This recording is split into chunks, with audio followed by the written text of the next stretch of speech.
Hey YouTube, welcome to Darwin Pond. This is Mentored One.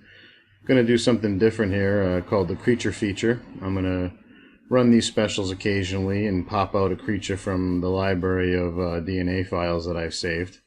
In this creature feature, we're going to show you a creature I call BIRACHNA.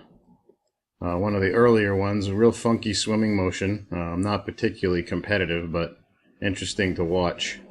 And I put two of them in here. They're just clones of each other, DNA files. So I'm going to let it run. You can see BIRACHNA in action.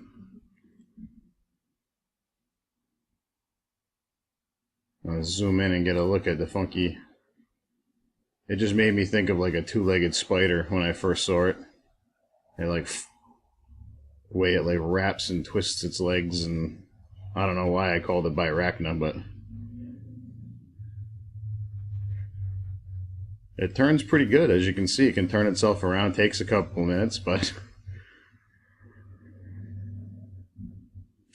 I would guess that it's, I don't remember clearly. I haven't put these in a pond in a while, but I wonder if they mutate a lot, given that there's a lot of limbs and movement and joints going on.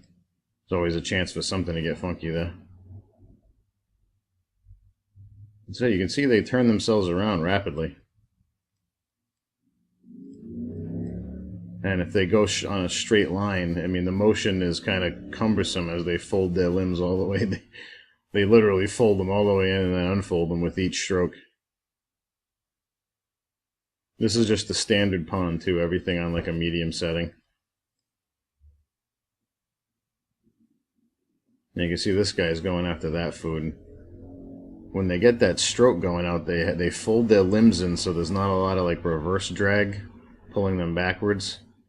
And that wide sweeping kind of motion, they got a lot of thrust there.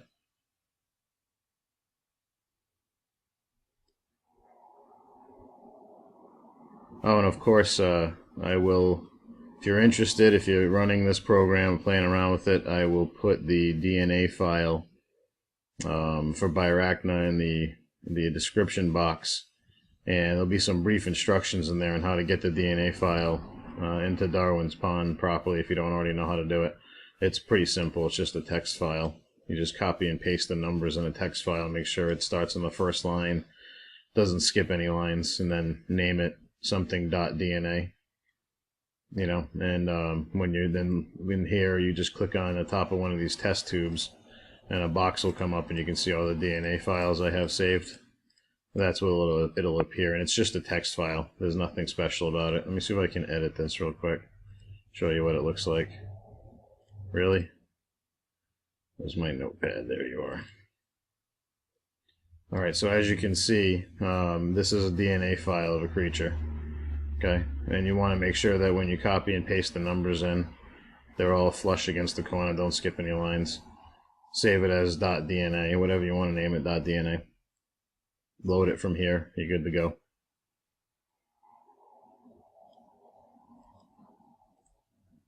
See, they do pretty good. I mean, they don't reproduce that rapidly, you know.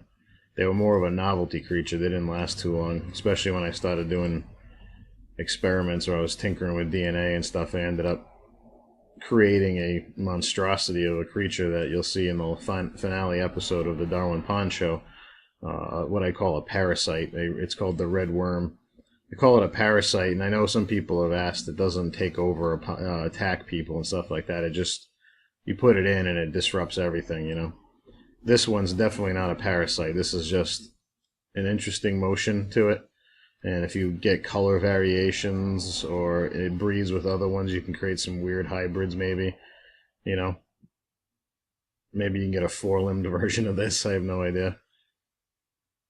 It wouldn't work with the one limb, obviously. You'd just be going in circles. But look at how they fold up. It's so, I think it's just cool. Boom, boom, boom.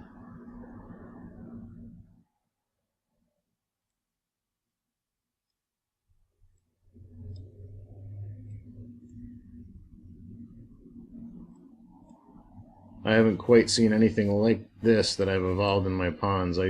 I've tinkered with this creature and created a few, you know, Frankenstein hybrids. And I'll show those maybe in other creature features in the future.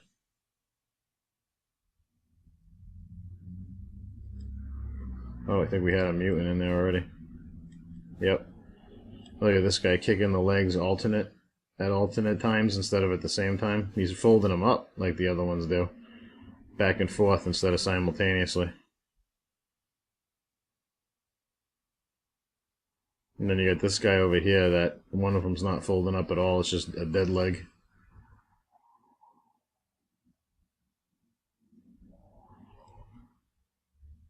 You get a lot of interesting things that pop out of Darwin Pond if you're nerdy enough to play around with it.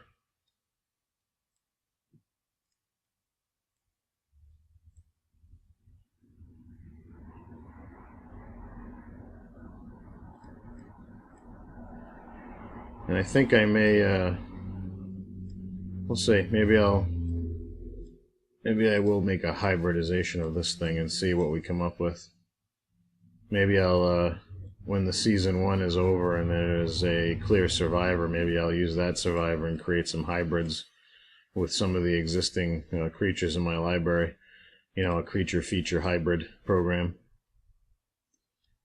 But as it stands right now, the season 1 survivor you haven't seen yet, so I don't want to spoil the fun just yet. And we'll see how color, we'll use this as an example to mess with colors a little bit. So we'll edit this guy's genome here. And let's see, base color. Let's make him purple. We'll see how that affects the genetics here. And maybe we'll make a guy up here. Make him a yellow one.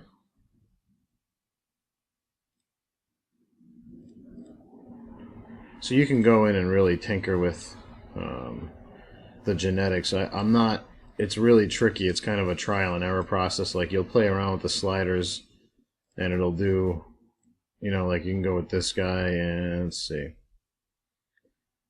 You know, it's the alternate limb flip. So if we flip that around, you know, what the hell is that about? You know, it totally changes the thing. Straddle is where the limbs are positioned. Like, see how it moves, spreads closer. We can make them all the way like that, or we can go alternate, which still work. Oh, that doesn't look like he's moving the same way, huh? Yeah, a lot of unpredictability in all these. A lot of combinations because they're slider bars. You can imagine how many possibilities you can run through with these things.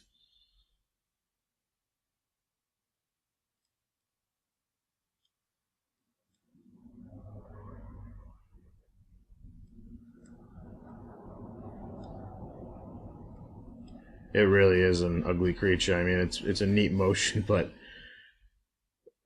then turning themselves around, folding and unfolding the limbs, very cumbersome motion. I just saved them because I thought it was unique. The mechanics of the beast were quite unique.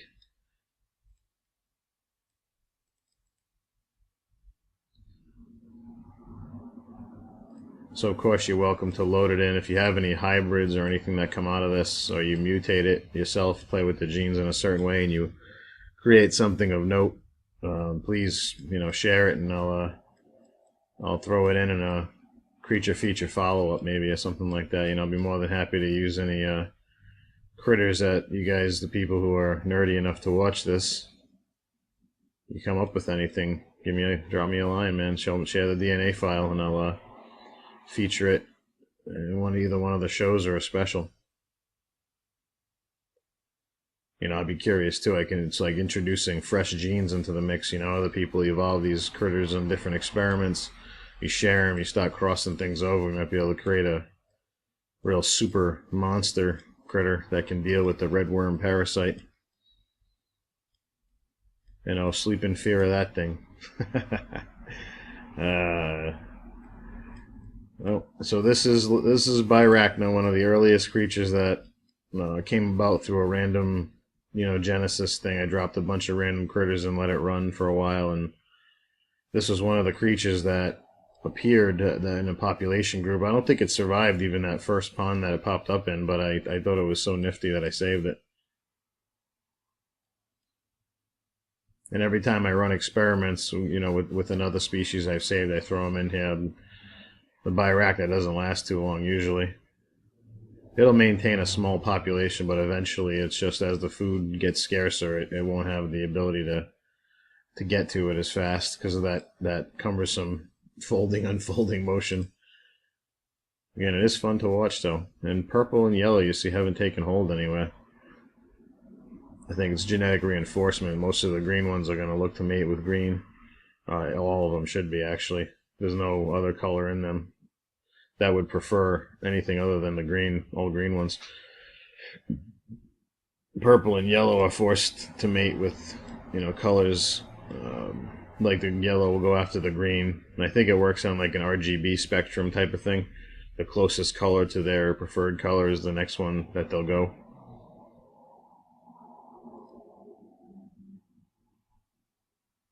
Well, you can see they spread out pretty good. They seem to. I think the fact that they don't move too fast keeps them in bunches because by the time they turn and get to a food and then turn and get to a mate, the other one's doing the same thing, so they don't have as wide a spread. They seem to be in clusters.